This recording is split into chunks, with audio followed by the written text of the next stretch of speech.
মাগরিবের সময় খালি, মসজিদ ভরে নাই, কিন্তু মাওলানা নাসির আহমদের বরকত উনি এখানে আসলেন, পুরা মাঠ পূর্ণ।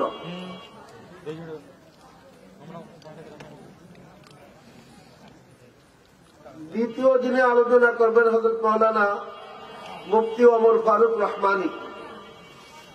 কোটালীপাড়ার লোক, পরিচিত, সকলে চিনি, সকলে তার কথা অনেক শুনি। কুলপালা, গোপালপুর, হিরণ সহকারে সকল মাদ্রাসায় আলহামদুলিল্লাহ তিনি আলোচনা করেন এবং শ্রোতারা তার আলোচনা শুনে আলহামদুলিল্লাহ কিছু নিয়ে যান, শূন্য হাতে যান না, কিছু নিয়ে যান। সকলে আমাদের জানা আছে। উনি ইনশাল্লাহ এই বসাই পাশে, ওনার সময় আমি নিব না, মাত্র আমি সূরা ফাতিহার প্রথম আয়াতটি তেলাওয়াত করেছি। এই সূরাটাকে সূরা ফাতিহা বলে। 114টি সূরা কোরআনে কারীমের ভিতরে, তার প্রথম সূরা সূরা ফাতিহা আর সর্বশেষ সূরা সূরা নাস। এই 114টা সূরার নাম, এই সূরার ভিতরে যে শব্দগুলো আছে আল্লাহ রাব্বুল আলামিন সেই শব্দ কেন্দ্রিক ওই সূরাগুলোর নামকরণ করেছেন। দ্বিতীয় সূরা বাকারা, বাকারা মানে গাভী। সূরা বাকারার প্রথম পারা বনি ইসরাইলের একটা বাকারা কেন্দ্রিক, গাভী কেন্দ্রিক মশহুর কিসসা আছে। ওই বাকারা শব্দটা ওখানে আসছে, ওইটাকে কেন্দ্র করেই দ্বিতীয় সূরাটির নাম সূরা বাকারা। সর্ববৃহৎ সূরা, 2.5 পারার মতন। প্রথম পারা পূর্ণ, দ্বিতীয় পারা পূর্ণ, তৃতীয় পারায় প্রায় 6 সাফা, 8 সাফা, তাহলে 2 সাফা কম, 2.5 পারা। সবচেয়ে বড় সূরা। এই সূরার ভিতরে আয়াতুল কুরসি, বরকতপূর্ণ আয়াত, ফজিলতপূর্ণ আয়াত। তৃতীয় সূরার নাম হল সূরা আল ইমরান। এখানেও মূলত ইমরান আলাইহিস সালাম একজন নবী, তার কিসসা বর্ণিত এখানে। সেই নামের কারণে এই সূরার নাম আল ইমরান। কিন্তু সূরা ফাতিহা 7টা নাম, হাদিসের ভিতরে 7টা নামের কথা উল্লেখ আছে। সূরাতুল ফাতিহা, সূরাতুল হামদি, সূরাতুদ দুআ, সূরাতুশ শিফা, সূরাতুশ শাফিয়া, সূরাতুল কাফিয়া, সূরাতুস সাবঈল মাসানি। এগুলো সব সূরা ফাতিহার নাম। এর একটা নাম হল সূরা ফাতিহা সূরাতুল হামদ। আলহামদুলিল্লাহি রাব্বিল আলামিন। আমরা এই সূরায় সর্বপ্রথম যে আয়াতটা পড়ি আলহামদু, সমস্ত প্রশংসা, আলহামদু শব্দের অর্থ। এই শব্দের কারণে এই সূরার একটা নাম সূরাতুল হামদ। এবং 4 নম্বর আয়াত, ইহদিনাস সিরাতাল মুস্তাকিম। আল্লাহ আমাদেরকে সরল পথের সন্ধান দিন। দোয়া করি, দোয়া। এই দোয়ার কারণে এই সূরার নাম হলো সূরাতুদ দুআ।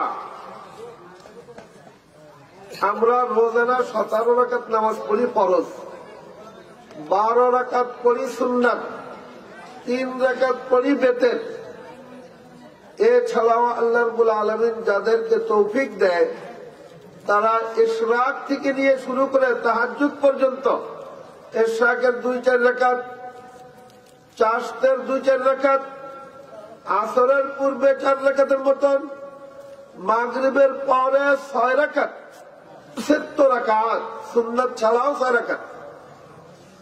আবার বেতেরের আগে 2 রাকাত, তাহাজ্জুদ রাসূলুল্লাহ সাল্লাল্লাহু আলাইহি ওয়াসাল্লাম 8 রাকাত থেকে নিয়ে 12 রাকাত, 10 রাকাত পর্যন্ত সময় সুযোগ অনুপাতে বিভিন্ন রাকাত পড়তেন, সংখ্যা বাড়তো কমতো। বেতেরের নামাজ সংখ্যা বাড়তো কমতো না, 3 রাকাত 3 রাকাতই থাকতো। 4 রাকাত তাহাজ্জুদ পড়তেন, 3 রাকাত বেতের, এই 7 রাকাত তাহাজ্জুদ। 8 রাকাত তাহাজ্জুদ পড়তেন, 3 রাকাত বেতের। বুখারী শরীফের ভিতরে 11 রাকাতের কথা উল্লেখ আছে। আবার 10 রাকাত তাহাজ্জুদ, 3 রাকাত বেতের, 13 রাকাতের কথা উল্লেখ আছে। এমনকি হাদিসের ভিতরে তাহাজ্জুদের নামাজ 17 রাকাত পর্যন্ত উল্লেখ আছে।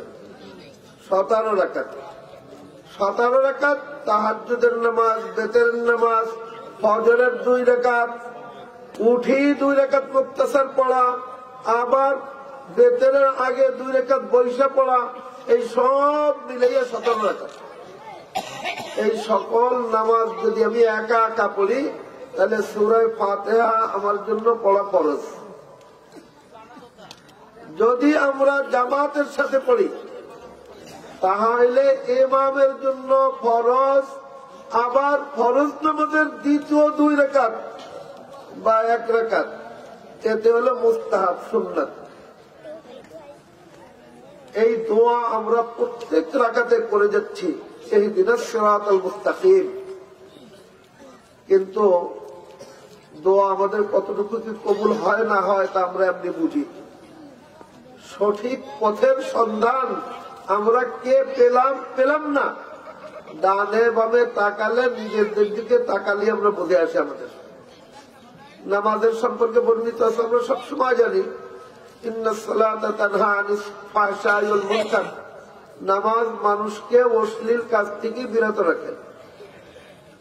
মৌলানা নাসির সাহেব বলে গিয়েছিলেন, নামাজ তো পড়ে যাচ্ছি নিয়মিত, অশ্লীল কাজ তো সাথে সাথে চলতেছে।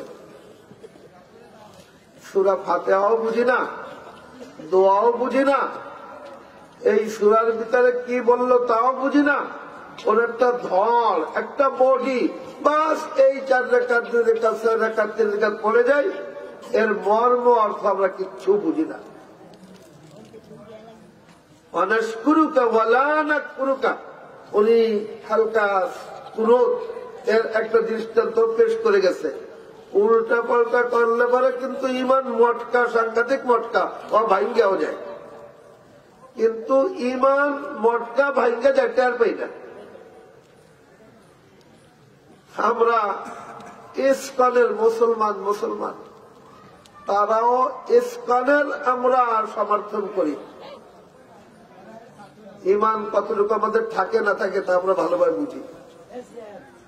আমরা দুর্গা পূজার সমর্থন দেই, দুর্গা পূজার উৎসব বলি। দুর্গা পূজার আমাদের ঈদের ভিতরে বলে কোনো পার্থক্য নাই, তা মুসলমানরা বলে। কিসের জন্য বলে তা বলবো না।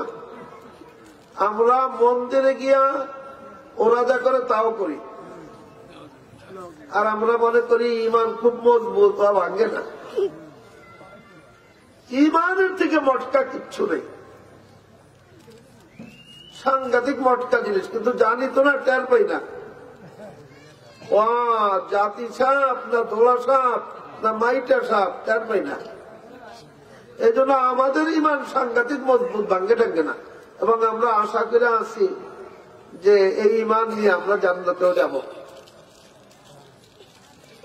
যাই হোক, আমি আপনাদের ধৈর্যচ্যুত করব না, কোথাও আমি বাড়াবো না। আমি হয়তো কাটা কথা বলতাম, হয়তো হাদিস পড়ালে পারে ছেলেদেরকে একটু দর্শ দেই, এরকম আমরা 1-1.5 ঘন্টা আলোচনা করতে পারি। কিন্তু এই ওয়াজের লাইনে কথা বললে আমাদের শ্রদ্ধা টেকে না, থাকে না। এই জন্য সাধারণত এরকম মঞ্চে এসে কখনো শ্রোতাদের ধৈর্যচ্যুত করতে চাই না। যাই হোক, আলহামদুলিল্লাহ, এই মাদ্রাসা 6-7 বছর থেকে 7 বছর চলে, এই 7ম বছর পড়ছে। মাদ্রাসা যে ধরনের আগে বাড়ছে, এই আগে কিভাবে বাড়লো এর ফল পাবেন কিছুদিন পরেই পাবেন। লোহার অঙ্ক সম্পর্কে একটা ধারণা আমাদের আছে। অনেকটা আমরা অসামাজিক বলবো না, দিনই লাইনে অন্য লাইন তো অনেক আগে, দিনই লাইনে অনেক পিছনে ছিলাম। কিন্তু আলহামদুলিল্লাহ এর বরকত অল্প দিনের ভিতরে দেখবেন ঘরে ঘরে কোরআন পড়নাওয়ালা, বিশুদ্ধ কোরআন পড়নাওয়ালা বাচ্চা বাচ্চি সামনে আসতেছে, পর্দার ব্যবস্থা হচ্ছে। আজকে 7 বছর আগে এই মাহফিল কেন্দ্রিক মহিলাদের যে ভিড় হতো, আজকে হয়তো এত পরিমাণ নেই, আজকে আরো কমবে।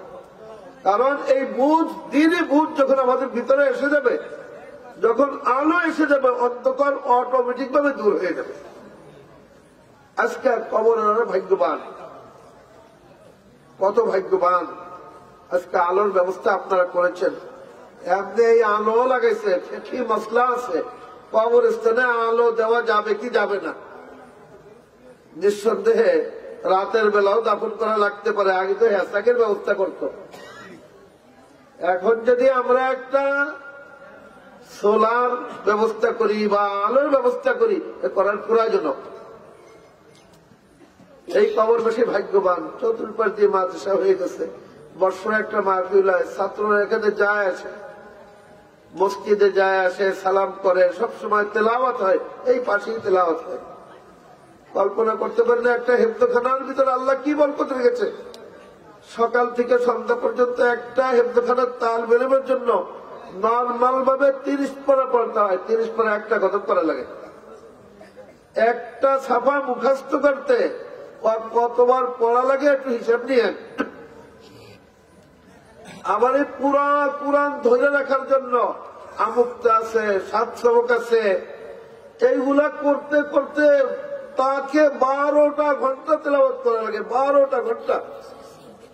হেফজখানার ছেলেদের মুখ বেশি চলে, আমরা যারা নাজেরানা পড়ি তাদেরও 25 মিনিটে পারা ওঠে, আর যারা হেফজ পড়ে তাদের তো মুখ একটু বেশি চলে, 20-18 এর বেশি লাগে না। যদি নর্মাল ভাবে 20 ধরি, ঘন্টা হয় 3 পারা। যদি 10 ঘন্টাও তেলাওয়াত করে, তাহলে 30 পারা তেলাওয়াত হয়ে গেল, 30 পারা তেলাওয়াত হয়ে গেল। একটা একটা অক্ষরে আল্লাহ ন্যূনতম 10টা রেখে দেন, ন্যূনতম 10টা রেখে দেন। কত নেকি কামাই করতেছে, কত নেকি কামাই করতেছে। এই নেকি তারা পাবে, তাদের মা বাবা পাবে, এই মাদ্রাসার যারা ইন্তজাম করেছে তারা পাবে, এই ছেলে পেলেদের যারা দেখাশোনা করে, যারা তাদেরকে খরচ যোগায়, যারা এই ব্যবস্থাপনা করেছে, সৌদি থাকুক এখানে থাকুক, সকলকে আল্লাহ রাব্বুল আলামিন সমান হারে নেকি দিবেন। এই জন্য ওই কবরবাসীরা ভাগ্যবান। এখন তো মরতেও ভালো লাগবে ইনশাআল্লাহ। আগে মরতে ভয় লাগতো, অন্ধকারে রেখে আসবে, না জানি মৃত্যুর পরে কি অবস্থা হবে।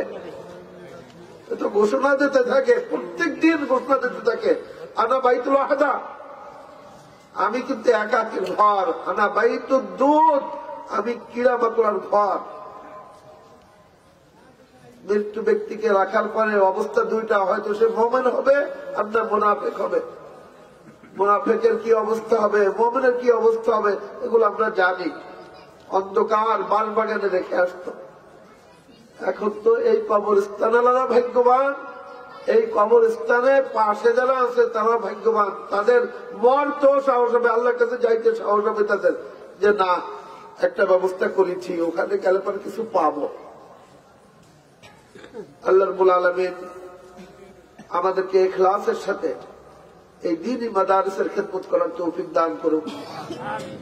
দ্বীনি মাদারিসের শত্রু লেগে আছে, শুরু থেকে লেগে আছে, আমরা জানি না এই দ্বীনি মাদারিসের উৎপত্তি কিভাবে হলো। এই দ্বীনি মাদারিসের উৎপত্তি হয়েছে দ্বীনের হেফাজতের জন্য, কোরআনের হেফাজতের জন্য, মানুষের ঈমান আকীদা রক্ষা করার জন্য। সেই দ্বীনি মাদারিস আলহামদুলিল্লাহ যত আসবে আলোর ব্যবস্থা হবে, অন্ধকার দূর হয়ে যাবে। আমরা জান দিয়ে, মাল দিয়ে, আমাদের মেধা দিয়ে, সবকিছু দিয়ে এই দ্বীনি মাদ্রাসা যেথায় আছে না কেন, সকল মাদারিস গুলো আমরা জিন্দা রাখার চেষ্টা করব। আমি টুটা ফাটা 2-4টে কথা বললাম, কথা বলার অভ্যাস নাই, কথা বলতেও পারি না। আমাদের মূল আলোচক মুফতি ওমর ফারুক রহমানী, তিনি আলোচনা করবেন। এবং আলোচনাগুলো আমরা আমলের নিয়তে শুনবো, অন্তর কান দিয়ে শুনবো, পৌঁছানোর নিয়তে শুনবো।